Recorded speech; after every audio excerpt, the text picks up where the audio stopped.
Good morning dear students.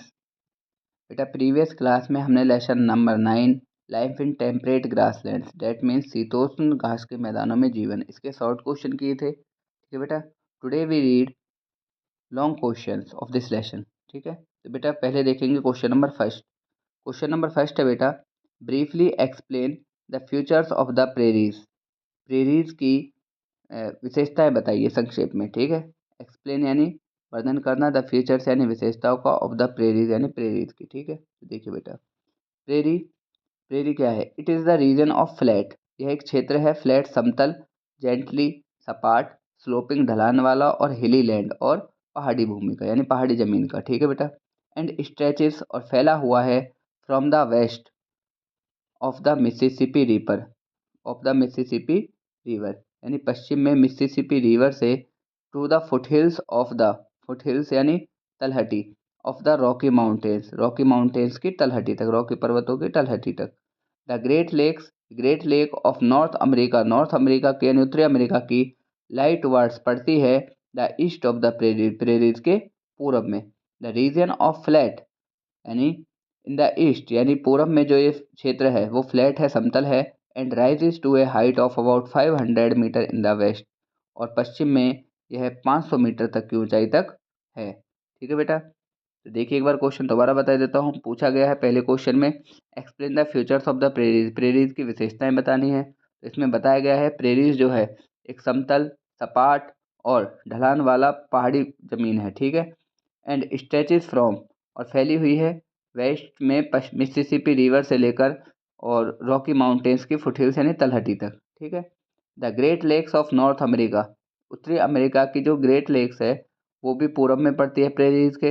The reason is flat, यह जो क्षेत्र है वो समतल है, इन द ईस्ट पूरब में, and rises to a height of about 500 metre in the west, और पश्चिम में 500 मीटर तक की ऊंचाई तक है। ठीक है बेटा, next question, explain the climate of the prairies. अब प्रेरीज की हमें क्लाइमेट जलवायु के बारे में बताना है, यानी वर्णन कीजिए, प्रेरीज की जलवायु के बारे में वर्णन कीजिए। तो the prairies are located, prairies स्थित है in the interior of the continent यानी महाद्वीप के इंटीरियर आंतरिक भाग में, and they experience extreme climate, और यहाँ पे जो जलवायु होती है वो चरम पर होती है।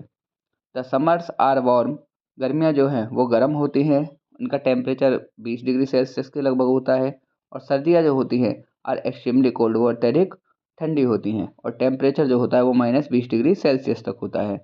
द वेलोसिटी यानी वेग ऑफ द वाइंड, हवा का जो वेग है बेटा, इज़ वेरी हाई, वो बहुत ज़्यादा होता है, due to the absence of trees, वृक्षों की अनुपस्थिति के कारण, क्योंकि वहाँ पर वृक्ष नहीं है। द एवरेज एनुअल रेनफॉल, जो वार्षिक जो वर्षा है, इज़ अबाउट 50 सेंटीमीटर, वो 50 सेंटीमीटर तक की होती है, and it falls mostly during the summer season, और यह ज़्यादातर कब पड़ती है? गर्मियों के सीज़न में। ठीक है, तो जलवायु के बारे में दोबारा देखेंगे। प्रेरीज जो है, पहले हमें प्रेरीज की लोकेशन पता होनी चाहिए। प्रेरीज की लोकेशन जो है वो महाद्वीप के इंटीरियर पार्ट में है, नॉर्थ अमेरिका में। ठीक है, और यहाँ की जो जलवायु होती है वो बेटा चरम में होती है, चरम पर होती है। गर्मियाँ जो है वो गर्म होती हैं, टेम्परेचर होता है अराउंड 20 डिग्री सेल्सियस के समथिंग, और जो सर्दियाँ जो होती हैं वो, सर्दियाँ जो होती हैं वो बेटा -20 डिग्री सेल्सियस तक होती है, यानी सर्दियाँ भी ज़्यादा पड़ती हैं। The velocity of the wind, हवाओं का जो वेग होता है वो बेटा ज़्यादा होता है वृक्षों की अनुपस्थिति के कारण, और जो यहाँ की वार्षिक जो वर्षा होती है वो 50 सेंटीमीटर तक की होती है, और यह वर्षा भी कब पड़ती है? गर्मियों के सीज़न में, समर सीजन में। ठीक है, नेक्स्ट बेटा, question number third, briefly explain the occupation in the prairies. अब हमें प्रेरीज के व्यवसाय के बारे में बताना है, ऑक्यूपेशन के बारे में। ठीक है, तो देखिए, एग्रीकल्चर यानी कृषि करना, डेयरी फार्मिंग और माइनिंग और खनन, ये यहाँ के मुख्य व्यवसाय हैं, मेन ऑक्यूपेशंस हैं। A large variety of crops is cultivated, यानी फसलों की एक बहुत विविधता यानी फसलों की एक बहुत बड़ी संख्या इज कल्टीवेटेड है, यहाँ पर उगाई जाती है। हेयर एज सच है, यानी फसलें यहाँ पर कई प्रकार की जाती है, जैसे कि वीट है, गेहूँ की खेती की जाती है, कॉर्न की जाती है, मक्का की, ओट्स जई की जाती है, बरली जौ की जाती है, राई की जाती है, और ऑयल सीड्स की जाती है, यानी तिलहन की जाती है।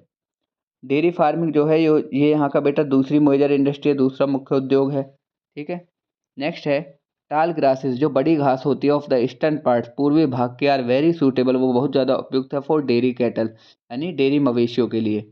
ए वेराइटी ऑफ मिनरल्स, खनिजों की एक विविधता, एंड पावर रिसोर्सेज और ऊर्जा संसाधनों की विविधता ने अलॉन्ग विद मीन्स बेटा के साथ N efficient system of transport परिवहन की कुशल प्रणाली ने कम्युनिकेशन और संचार की एंड कैनल्स और नहरों की इन दिस रीजन इस क्षेत्र में है made it the most industrialised region in this world.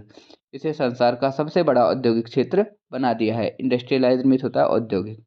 ठीक है बेटा, एक बार दोबारा देखेंगे। क्वेश्चन है briefly explain the occupation in the prairies. Prairies के व्यवसाय के बारे में बताना है तो बताया गया है। प्रेरीज का जो मुख्य व्यवसाय है वो यहाँ पर लोग एग्रीकल्चर खेती भी करते हैं, डेयरी फार्मिंग भी करते हैं और खनन भी करते हैं। ठीक है बेटा, यहाँ पर बहुत बड़ी संख्या में फसलें बोई जाती हैं। कौन कौन सी फसलें बोई जाती हैं? व्हीट है यानी गेहूँ है, मक्का है, जई है, जौ है, रई है और तिलहन है। ठीक है। डेयरी फार्मिंग यहाँ का दूसरा मुख्य उद्योग है।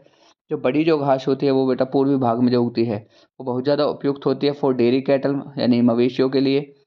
और जो खनिज संसाधनों की विविधता और ऊर्जा संसाधनों की विविधता है और कुशल प्रणाली परिवहन की कुशल प्रणाली के साथ, संचार की कुशल प्रणाली के साथ और नहरों की कुशल प्रणाली के साथ इस क्षेत्र को संसार का सबसे बड़ा औद्योगिक क्षेत्र बना दिया है। ठीक है बेटा, ये 3 क्वेश्चन आपको अपनी फेयर नोटबुक में नोट करने हैं और याद भी करने हैं।